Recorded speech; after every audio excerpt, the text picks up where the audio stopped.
James Comey, the man President Trump fired by his own admission over what he called this Russia thing, or as he says, this Russia thing, the day Comey slammed the president for his attacks on the FBI. The President of the United States is lying about the FBI, attacking the FBI, and attacking the rule of law in this country. How does that make any sense at all? President sounding more like a mob boss than the leader of the free world tweeted this just yesterday, and I quote, "Remember, Michael Cohen only became a rat after the FBI did something which was absolutely unthinkable and unheard of until the witch hunt was illegally started. They broke into an attorney's office. Why didn't they break into the DNC to get the server or Crooked's office?" How old is he? That sounds like I don't even know an elementary school student who would write that. I know you are, but what am I? So anyways, do you remember when it happened though? When he said they broke into my lawyer's office, a good man. Now he's saying he's a rat. What changed? Same man, same Michael Cohen. Just not saying what the president wants him to say. But no, the FBI did not break into Michael Cohen's office. They had a warrant. Everything they did was legal, above board. And at the time, remember, Michael Cohen told me himself that agents were professional and courteous. And he said he even thanked them for doing their jobs when they left. The president also seems to be suggesting that authorities should have broken into the Democrats' headquarters. We all know how that sort of thing worked out for President Nixon, don't we? James Comey, though, not having any of it. This is the President of the United States calling a witness who has cooperated with his own Justice Department a rat. Say that again to yourself at home and remind yourself where we have ended up. This is not about Republicans and Democrats. This is about what does it mean to be an American? What are the things that we care about? I say that every night here. This is not about ideology. This is not about left versus right. This isn't about conservative versus Democrat. This is about truth versus lies. Reality versus non-reality. Twilight Zone stuff. Alternative facts. This is not about ideology at all. So people like to make it into that. This is not it. The rule of law. And as for the president's attacks, this president's attacks on his own Justice Department, you know who else does that? Russia, or as he says, Russia. Reports prepared for the Senate Intel Committee show that Russia waged a disinformation campaign against Robert Mueller through fake accounts on Twitter and other social media, all in an attempt to neutralize Mueller's investigation. You would think one of the things that this president would care about the most would be the rule of law, wouldn't you? After all, Donald Trump, remember this? He claimed over and over and over to be the law and order candidate and then the law and order president.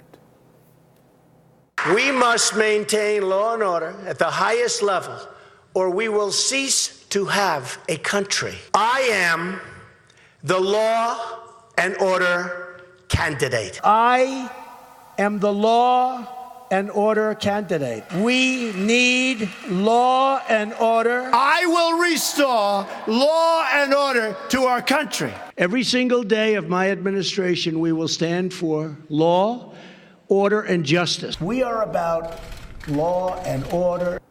Except for me.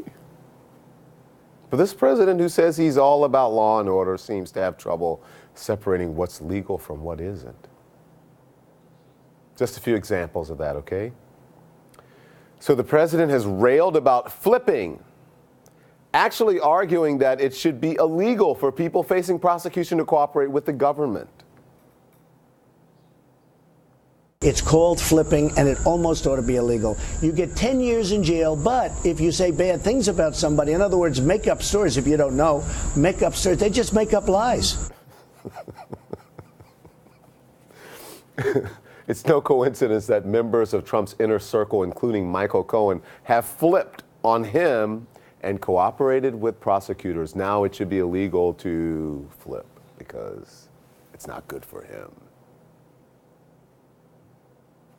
Come on, can't you people see this? But the president wasn't done. I want you to listen to what he says, what he has to say about violations of campaign finance laws. Campaign violations are considered not a big deal, frankly. Not a big deal for him. I wonder if it was Hillary, what he would say, or Obama. There's probably a tweet about that somewhere. Michael Cohen has been sentenced to 3 years in prison for his crimes. Among them, campaign finance violations. Sounds like a pretty big deal to me. But the president had some more excuses. My first question when I heard about it was, did they come out of the campaign? Because that could be a little dicey. And they didn't come out of the campaign, and that's big. But they weren't, it's not even a campaign violation. I don't even know what that meant. So much to unpack there. The president says his first question when he heard about hush money was whether it came out of the campaign. When he heard about it. When he heard about it. He wants to know if it came out of the campaign because he probably knows, oops, campaign violation. But when he heard about it, he seems to have forgotten this. Roll the tape. I've actually come up and I've spoken to Alan Weisselberg about how to set the whole thing up with So what are we going to think? funding. Yes, and it's all the stuff, because you never know where that company, you never know where he's going to be. Correct. So I'm all over that, and I spoke to Alan about it when it comes time for the financing, which will be. Listen, what financing? We'll have to pay you. So Don't pay the cash. No. I got no. Yeah. And initially, remember on Air Force One, I don't know anything about it. You have to ask Michael Cohen. As far as the president's claim that those payments were a campaign violation, the facts say otherwise. Remember, Michael Cohen was sentenced to 3 years in prison. That is a fact. Not one that Rudy Giuliani, who appears to be the president's new fixer, can talk away. But that's definitely not stopping him from trying. Southern District says you can get out of jail if you do this. He's got 3 years now.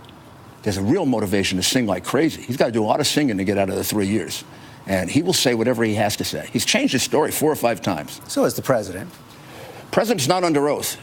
And the president is trying to do the best he can to remember what happened back at a time when he was the busiest man in the world. The president's not under oath. Did he say he had the best memory or something, or did it later? But he can't remember. He can't remember anything. He wasn't under oath. So I should point out, for anybody who doesn't remember, Rudy Giuliani was pretty tough on crime as a mob-busting U.S. attorney for the Southern District of New York, the very same office that prosecuted Michael Cohen. And as mayor of New York. But now, his argument appears to be that the president wasn't under oath, so it doesn't matter what he says, that he lies. Also, he was very busy. I mean, he was busy. So, he doesn't know. He was a busy man. Michael Cohen was a busy man too, but he's still going to go to prison. Come on, let's remember this fact about President Trump. 3 members of his inner circle, key advisors, are now convicted felons. So much for the law and order president, folks.